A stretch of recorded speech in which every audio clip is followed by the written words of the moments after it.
Welcome back my YouTube channel sociology live study. और प्रिय विद्यार्थियों, जैसा कि आपको पता है, कल की क्लास से मैंने एक नई सीरीज शुरू की है और वो सीरीज है पैट एग्जाम 2025। अधिकांशतः आपकी जो परीक्षाएं संपन्न हो चुकी हैं और आप इस समय, मुझे लगता है कि छुट्टियों का आनंद आप ले रहे होंगे। कुछ विषयों की परीक्षाएं बाकी हैं। पैट एग्जाम मुझे लगता है कि सभी को देना चाहिए। और पैट के बारे में आपको पता होगा ही कि जो यूपी SSSC अर्थात हिंदी में बात करूं तो उत्तर प्रदेश अधीनस्थ सेवा चयन आयोग, ये इस परीक्षा का आयोजन करता है। इस परीक्षा के बाद जो ग्रुप बी और सी की जो नौकरी है, जो सर्विस है, उसके लिए ये क्या है, एक एलिजिबिलिटी टेस्ट है, उसकी एक पात्रता परीक्षा है। आप ऐसा समझ लीजिए कि इसको क्वालिफाई करने के बाद आपको नौकरी कंफर्म नहीं है, लेकिन उन नौकरियों के लिए आप एलिजिबल हो जाते हैं उनमें आवेदन करने के लिए। ग्रुप बी और सी की कुछ परीक्षाएं ऐसी हैं जो डायरेक्ट इंटरव्यू से भरी जाती हैं और कुछ ऐसी हैं जिनमें आपको परीक्षा भी देनी होती है। तो आज की क्लास में मैं आपको ये बताऊंगा कि इस एग्जाम को पास करके आप कौन कौन सी नौकरी में जा सकते हैं, अर्थात सरकार ने किस किस नौकरी के लिए इस टेस्ट को कंपलसरी किया है। तो आज की क्लास में हम देख लेते हैं कि वो कौन कौन सी नौकरी है, कौन कौन सी सर्विसेज हैं जिसमें आप पैट को क्वालिफाई करने के बाद आवेदन कर सकते हैं या उन नौकरियों को आप प्राप्त कर सकते हैं। तो मैंने भी आपको बताया है कि उसमें दोनों ही ऑप्शन है। कुछ नौकरी ऐसी जो केवल इंटरव्यू बेस्ड है, कुछ ऐसी है जिसमें आपको फिर उस नौकरी के लिए रिटन एग्जाम देना पड़ेगा। तो देखिए, शुरू करते हैं। इसमें 11 डिपार्टमेंट हैं स्पेशली। इसके अलावा इसमें एक बात और नीचे लिखी हुई है, अगर आपने उसको देखा होगा, उसमें स्पष्ट लिखा हुआ है कि अगर उत्तर प्रदेश सरकार चाहती है तो इनमें से किसी भी डिपार्टमेंट को हटा भी सकती है और किसी और को ऐड भी कर सकती है, यानी कुछ और डिपार्टमेंटों को इसमें जोड़ा भी जा सकता है। तो अगर आप पैट क्वालिफाई हैं, पैट में एक बात मैं आपको और बता दूं कि इसका जो सर्टिफिकेट है वो अभी तक 3 इयर्स के लिए वैलिड होता है, 3 साल तक के लिए वैलिड है। आफ्टर 3 इयर्स आपको दोबारा से पैट क्वालिफाई करना पड़ेगा। पैट के लिए जो एज है वो है आपकी 18 से 40 वर्ष।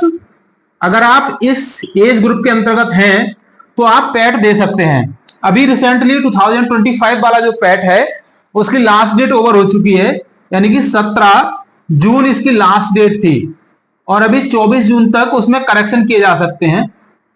डेट अभी फिलहाल कोई एक्सटेंड नहीं हुई है, हो सकता है कि दोबारा से कुछ डेट बढ़ा दी जाए, लेकिन फिलहाल अभी यही डेट है। तो 18 से 40 के बीच में अगर आपकी एज है और आप 10th पास हैं, इसके लिए 10th, तो आप पैट के लिए अप्लाई कर सकते हैं और इसको क्वालिफाई कर सकते हैं। इसको क्वालिफाई करने के बाद आप राजस्व लेखपाल बन सकते हैं।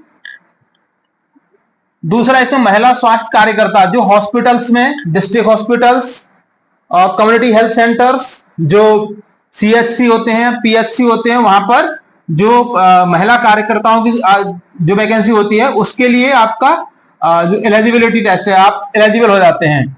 इसके अलावा कृषि तकनीकी सहायक एक पोस्ट होती है जो ब्लॉक लेवल पर होती है। ब्लॉक लेवल पर ये पोस्ट होती है, मतलब यहां पर ये इसकी नौकरी होती है। तो आप पैट पास करने के बाद ये नौकरी प्राप्त कर सकते हैं। इसके अलावा जूनियर सहायक, तमाम जो एडमिनिस्ट्रेटिव डिपार्टमेंट हैं, जो प्रशासनिक कार्यालय हैं उत्तर प्रदेश सरकार के, उनमें नियुक्ति के लिए भी आप एलिजिबल हो जाते हैं। इसके अलावा UPSSC ANM की जो पोस्ट होती है उसके लिए भी पैट कंपलसरी कर दिया गया है। UPSSC में आपको ANM बनने के लिए पैट अनिवार्य है। इसके अलावा आंतरिक लेखाकार, इसके लिए भी पैट कंपलसरी है, यानी पैट पास करके आप आंतरिक लेखाकार बन सकते हैं। लेखा परीक्षक आप शायद जानते होंगे, जो ऑडिट वगैरह करते हैं तमाम डिपार्टमेंटों की, तो लेखा परीक्षक बनने के लिए पैट कंपलसरी है, यानी अगर आप पैट क्वालिफाई हैं और जो दूसरी इसकी क्वालिफिकेशन है उसको पूरा करते हैं तो आप लेखा परीक्षक बन सकते हैं। इसके अलावा गन्ना पर्यवेक्षक, एग्रीकल्चर डिपार्टमेंट की पोस्ट है, गन्ना पर्यवेक्षक आप बन सकते हैं। वन रक्षक आप बन सकते हैं, वन रक्षक बन के आप जो वनों में रहने वाले जीव जंतु हैं, है ना, उनकी सिक्योरिटी की जिम्मेदारी आपके पास में होती है, या आप उस फील्ड में काम करना चाहते हैं तो आपको ये पोस्ट इसके थ्रू मिल जाती है। इसके अलावा प्रयोगशाला तकनीशियन, जो गवर्नमेंट की लैब्स हैं, हॉस्पिटल हैं, बड़े बड़े डिस्ट्रिक्ट हॉस्पिटल्स हैं, और हॉस्पिटल्स में जो प्रयोगशाला तकनीशियन, लैब टेक्नीशियंस होते हैं, वो आप बन सकते हैं पैट को क्वालिफाई करने के बाद में।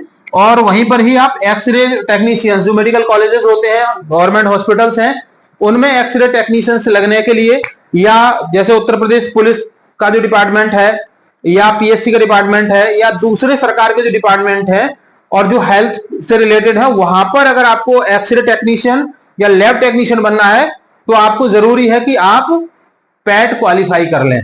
तो पैट को क्वालिफाई करने के पास मतलब उसके बाद में आपके पास इतनी सारी अपॉर्चुनिटी होती है इन डिपार्टमेंटों में जाने की।